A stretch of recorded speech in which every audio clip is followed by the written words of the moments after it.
BeTheTalk, episode 275, featuring Monica Reyes. Welcome to BeTheTalk. We go behind the talk 7 days a week for tips and techniques to help you change the world. I'm Nathan Eckel, and a talker myself. I'm interviewing others who change the world with their talk. You can too, even if you've never given a talk before. Let's get started with today's show. We are live with Monica Reyes. Monica, are you ready to talk? I am so ready to talk. Monica Reyes is a TEDx speaker, awareness strategist, and attorney. She guides and empowers leaders towards unlocking themselves to their own power through the journey of awareness. Monica Reyes, welcome to the talk. Thank you so much for having me. Your talk is called The Power of Awareness, Insights into the Human Potential. And this was one of these off the chart stories. You're an attorney. You work really hard to become an attorney. I believe you said you were first generation. So congratulations on amazing achievement. And then when you get there, it's almost like the Bono song, I Still Haven't Found What I'm Looking For. You made $3.5 million in your firm. And then you leave it behind, or you transition to become more mindful, to learn meditation. And now you're helping hundreds of women through yoga and transformation and meditation. And what a great, amazing tale. So please take us behind the talk. So it's interesting because I never ever intended to be on a stage. I had a huge fear of public speaking. I actually really saw myself as more of an introvert, and I believe I hid behind that law firm for many years. And it wasn't until I hired an executive coach. It was my first successful business. And so we were trying to learn how to fly the plane, put the plane together, all at the same in the time. air, build the ship at sea. Exactly. So we hired some professional help. And when we did that is really when I started to recognize that so I had my law firm with two other business partners. And so we recognized that we were all wired differently. And I started to, for the first time, look into my strengths. And one of my strengths was this ability to use my voice, something that I had never used before, something that I was afraid of. And so from that point forward, I started to really work at it. And I realized that it was something that I wanted to try. Yeah. Well, I mean, you've got some amazing talents to be able to do what one of my mentors says, jump and build your wings on the way down. And looks like you're able to do that. Sometimes I kind of splat on the sidewalk, I feel, but different wiring, different strengths. And it's amazing to me because you went through life, you became an attorney, you did all these amazing, unprecedented things. You overcame all kinds of mental barriers and probably identity barriers and surpassed that. Yet you didn't have an awareness of your own strengths. And yet, because of that, you hit a point where you were profoundly unfulfilled. So can you take us into that moment where you felt unfulfilled and you didn't know why? You felt trapped, actually, in your words. So I wrote that down. Afraid of failure, but you felt trapped. What was that moment like for you? And did you feel almost like you were going a little crazy because of all the achievements, and yet you're feeling trapped? Take us behind your mind at that time. That's exactly right. And that was exactly sort of the mindset. It took me a year to come to the decision, to officially come to the decision. It was a lot of questioning, a lot of duality. Why am I feeling this way? Why am I not passionate? Am I crazy? I have a brand. I have an incredible staff. I have a beautiful culture. We worked really, really hard really hard. I was a new mom. I sacrificed so much to have this law firm. And then all of a sudden I was like, why am I feeling this way? So that was the result of this particular type of work that I do. I had already started doing this work. I was already practicing Kundalini yoga, which is the yoga of awareness. And that's exactly what it provides you, is it activates this part of your brain called the prefrontal cortex, and it provides you with more awareness. And so I started to become more aware of myself rather than this I have to become something, or this is the success I need, right? And perhaps that was, somebody else's, an old paradigm of mine. Maybe, my mom, I was an athlete my whole life. I was very competitive. My mom pushed me and gave, really helped me create this drive that I have, which I'm very thankful for, because it got me to where I wanted to be. But at some point I started to feel exactly what you mentioned, unfulfilled. And then, so I had this law firm. I had a partner who at the time was a single mom.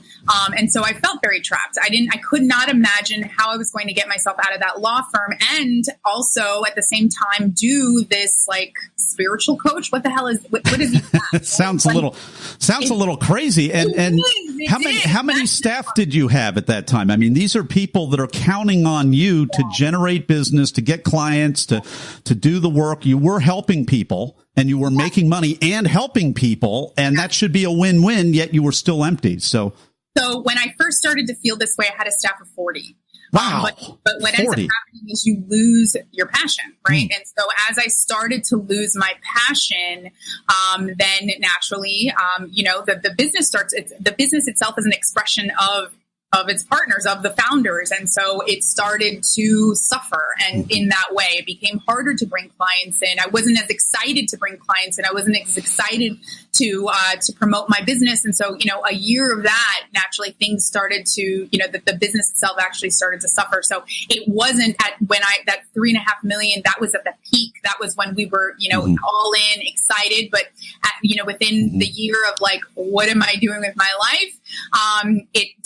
It dwindled down. And at that point, that really was like, I need to do something here, because if I don't leave, then I'm going to lose everything. Right. So I can leave on a high note, or I can continue to be in this world that I don't like. And that's the thing. It's not just the law firm. There's a whole legal world around it, right? You have to deal with other lawyers. You have to deal with the Florida bar. There's a whole legal world, which I just felt that was no longer enough.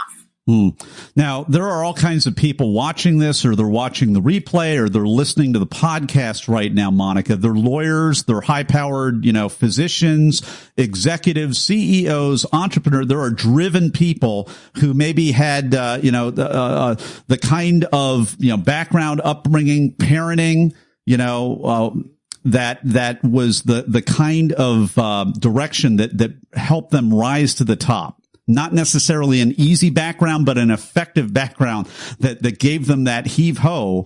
And they've taken that and they've kind of ridden that, and they've pulled themselves and bootstrapped themselves. And they're at the top of their game right now.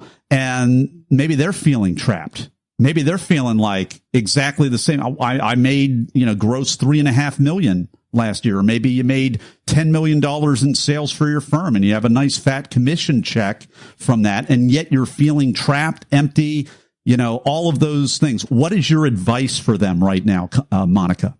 My advice to you, if you're listening and, you're feeling trapped in this moment, would be to listen to your heart, to ask yourself, so what I started to ask myself was, this is one life, right? We have one life to live. And is this the legacy that I want to live? Can I imagine myself doing this for another year? Can I imagine myself doing this for another day? And I could have continued to do it for until I was 60, but then what, right? I didn't want to wait to be happy tomorrow. I wanted to be happy now. So I ask you, if you're listening, can you wait to be happy now? Or are you willing to stop listening to what the world expects of you, or perhaps people around you expect of you, and instead say, no, this is my life and I'm ready to live it today? Well, we're enjoying a very fast-paced interview with very intense, wise, and awesome Monica Reyes.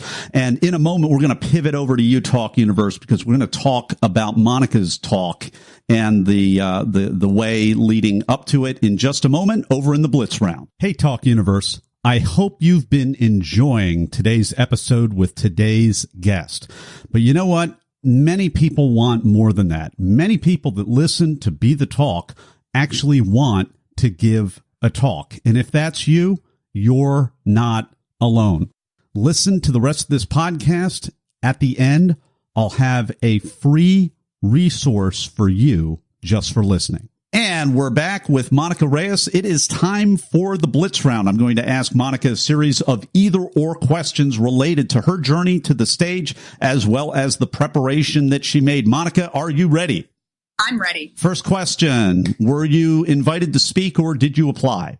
I applied. It was actually the second time that I applied. I was denied the first time. No kidding. No kidding. Now, I got that one wrong in my head talk universe. Sometimes, higher profile people that found law firms that do millions of dollars in revenue, sometimes they get invited. Not one for two, I guess. Monica, great persistence. Second question for you. Are you a memorizer, improviser, or a blender? I'm a blender. How does that work for you? So it works great. It's interesting, the TED Talk. So right before the TED Talk, I had a huge conference that I attended, and it was the first time that I memorized. So I see now in hindsight why I didn't get the first TED Talk that I applied for, because I wouldn't have been prepared as I was for this one. So it forced me then, it was a lot easier for me than to memorize, because most of the time I improvise. Like right now, I trust the words that are coming out of my mouth. I'm very connected, but I feel like I wanted to be so impactful and so intentional. And so I really wanted to have those impact statements. And so I blended. I made sure I memorized, and then I allowed little space for myself to like improvise in the ways that I need to. Next question. What's a tip, tool, or technique that helped you prepare? Tip, tool, or technique, meditation. Huge. I meditated. Why did I even ask? Why did I? Yeah. I should have said besides that. But go on. Right before I got on the stage, I was like incredibly nervous. And the biggest part of me that was what I was afraid of was blanking out, right? That was like what I was afraid of. So I have this really easy tool that grounds you into the present moment. And it's just basically using your senses. And so I was in the backstage, connecting to sight, connecting to sound, connecting to touch. And then it was time to go. Hey, what's your advice? I usually don't ask this question because I don't always have an attorney on, but you're used to public speaking, unless you're the kind of legal attorney that does like wordsmithing. I would guess you would not be in the back room wordsmithing. You're doing public speaking. So how did you have to change your normal style to fit into a branded idea-centric short format like a TED style? So I was the wordsmith. I was you were? Oh, whoops. I was the researcher. I was the one writing. I was never the face. I got it wrong again, Talk Universe. I'm 0 for 2 here. This is hilarious. Okay. My next question, this is not Blitz round anymore, but how do you grow a firm to 3.5 million when you're the wordsmith instead of the big brash, stereotypical person that we think of as a lawyer? Well, you have a partner that is an amazing speaker and that is an amazing business development. She's like, she has this strength called woo, and that's exactly what it is. And you don't have this strength. This is really, I'm missing something here. This is hilarious. Well, I do. We're different. We're different in that she's very social. She can, and she's heavy in sales, very public speaking, but that's what I'm saying. I didn't recognize I had disowned my own strengths. And it wasn't until I started to realize like, wow, I can do this and I do this differently. Right. So my relationships are deep. It's different. It's strategic. So. Hey, we're talking Strength Finder. I love Strength Finder. So give me at least 3 of your top 5. I'm curious. Intellect, connectedness. Yeah. Okay. Yeah. Well, I love the input one. I share that one with you. Why do you think I've done almost 300 episodes of this podcast to this point? Input. All right. Next question. What was the most unexpected, strange, or just plain weird thing that happened during or right before your talk? So, 2 things. But they were really, So we had practiced. The production team that we had was incredible, and they really spared no expense in purchasing the equipment. The mics that they bought for whatever reason weren't working the day of. And so at my introduction, the mic wasn't working so much. That was number 1. And number 2, when I looked in the crowd, I saw that my mom and my daughter weren't there. And I had to keep moving forward because, it's my mom. My mom is like one of my biggest fans. I needed her to be there. So, but I kept it moving. So if you had the chance to do it again, obviously that's beyond your control, the audio stuff. And that's part of, that's part of the calculated risk. I mean, it's great to get accepted, but, that doesn't necessarily mean you have top drawer everything.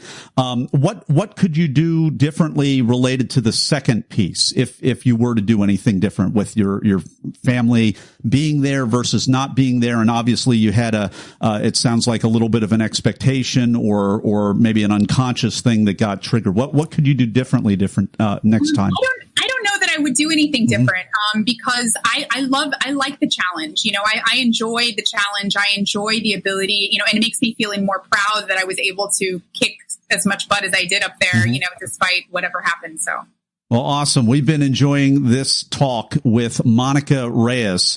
And if you enjoyed this podcast interview, her talk is called The Power of Awareness, Insights into the Human Potential. And you can go to our show notes page. We'll have a link where you can check out that talk, or you can type all of that into YouTube if you wish. You can go to BeTheTalk.com and we will have a link to that. You can also go to Monica's website at Monica E as in Elizabeth, Monica E.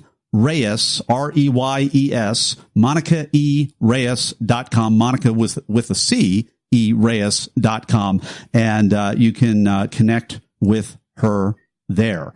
And in a moment, we're going to pivot right over to the final word of advice for you, Talk Universe. Hey, Talk Universe, I hope you enjoyed today's episode. And if you want to give the talk to change the world, but you don't know how or even where to start, no problem at all. Go to BeTheTalk.com/get accepted for my new 5-day email course that'll show you how. Absolutely free. Just go to BeTheTalk.com/get accepted. And we're back with the final word of advice for Talk Universe from Monica. My word of advice for you would be believe that you can. Believe that you can and apply and practice and prepare. But you have a story inside of you, and you have the power to do it. You can do anything. Monica Reyes, thank you so much for carving out time in your busy schedule to come on the talk and share your wisdom with Talk Universe. Thank you so much. Thanks for listening to Be the Talk. For tips and resources to help you change the world, go to BeTheTalk.com. See you tomorrow.